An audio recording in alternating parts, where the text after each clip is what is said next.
চোখ বন্ধ করে তার কথা ভেবে যে কোনো একটা কার্ড চুজ করুন। এখানে দুটো কার্ড রয়েছে, card number 1, card number 2। Card number 1, ace of pentacles.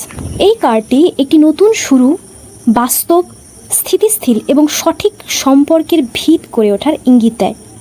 যদি আপনি সিঙ্গেল হন তাহলে এটি ইঙ্গিত দিচ্ছে যে হয়তো আপনার জীবনে কেউ আসতে চলেছে যে আপনাকে বাস্তবিক এবং অর্থনৈতিক নিরাপত্তা দিতে পারে। আর যদি আপনি আগে থেকেই সম্পর্কে থাকেন এবং আপনার পার্টনারের কথা ভেবেই এই রিডিংটি দেখছেন, তাহলে আপনাদের সেই সম্পর্ক আরও স্টেবল ফেজে যেতে শুরু হতে পারে। কারণ এই কার্ডটিতে একসাথে থাকা, বিয়ে এবং ভবিষ্যতে পরিকল্পনা করা বোঝায়। হয়তো সে আপনাকে নিয়ে একসাথে থাকা বা বিয়ের পরিকল্পনা করছে, এমনটা হতে পারে। এই কার্ডটি বলে ভালোবাসা তখনই সত্যি হয় যখন সেটা বাস্তব দায়িত্ব এবং ভরসার উপর দাঁড়ায়। এরপর 7 অফ সোর্ডস। এই কার্ডটি কিন্তু একটা ভিন্ন দিক দেখায়। এই কার্ডটি হলো চুপিসারে কিছু লুকানো, এড়িয়ে যাওয়া, মানে চুপিসারে একটা কিছু করাকে বোঝায়। হয়তো কেউ কোনো সম্পর্কে রয়েছে বা কোনো সত্য লুকাচ্ছে,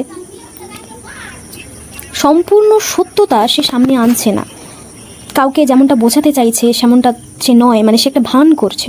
ভালোবাসার সুযোগ নিয়ে হয়তো তার মনে অন্য কোনো উদ্দেশ্য থাকতে পারে। এই কার্ডটি বলে যে সব কিছু যেমন দেখা যাচ্ছে ঠিক তেমন নয়। পরামর্শ হিসেবে আমি একটাই কথা বলবো, ভালোবাসার বীজ বপনের আগে মাটি ভালো করে যাচাই করে নিন। বিশ্বাস করুন, তবে চোখ বন্ধ করে নয়।